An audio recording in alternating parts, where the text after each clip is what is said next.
ಶೋಷಿತರಿಗಾಗಲಿ ವಿದ್ಯೆಯಲ್ಲಾಗಲಿ ಅಧಿಕಾರ ಪಡೆಯೋದಾಗಲಿ ಸಂಪತ್ತನ್ನ ಮಾಡೋದಾಗಲಿ ಅವಕಾಶ. ದಯವಿಟ್ಟು ಎಲ್ಲರೂ ಕೂತ್ಕೊಳ್ಳಿ. ಯಾರು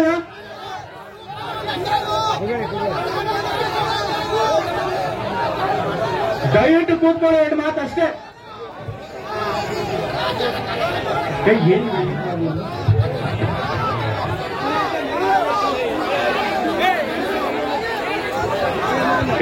ಈಗ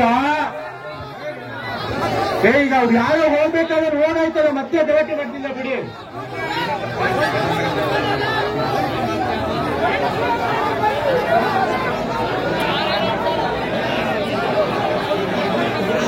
ಈಗ ನೋಡಿ, ಯಾರು ಅವಾಚ್ಯ ಶಬ್ದ ಉಪಯೋಗಿಸಿದರೆ ಅವರು ಪೊಲೀಸರು ಕ್ರಮ ತೆಗೆದುಕೊಳ್ತಾರೆ. ನೀವು ಶಾಂತವಾಗಿರಿ. ಯಾರು ಬೈಕೊಂಡು ಹೋದ್ರೆ ಅವ್ರು ಸರಿಯಾದ ಕ್ರಮ ತೆಗೆದುಕೊಳ್ತಾರೆ. ನೀವು ಸರ್, ನೀವು ದಯವಿಟ್ಟು ಶಾಂತಿ ಇದ್ದೀರಿ.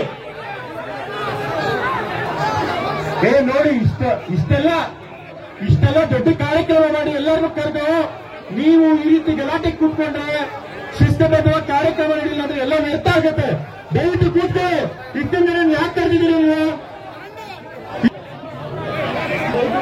ಗಲಾಟೆ ಮಾಡ್ತಾ ಇದ್ದಾರೆ. ಹೋದ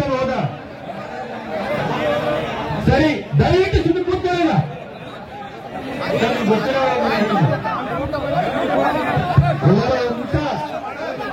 ಸಮಾರಂಭ ಕೂತ್ಕೊಳ್ಳೋ. ಈಗ ಕಾರ್ಯಕ್ರಮ ನಡೀತಿದೆ.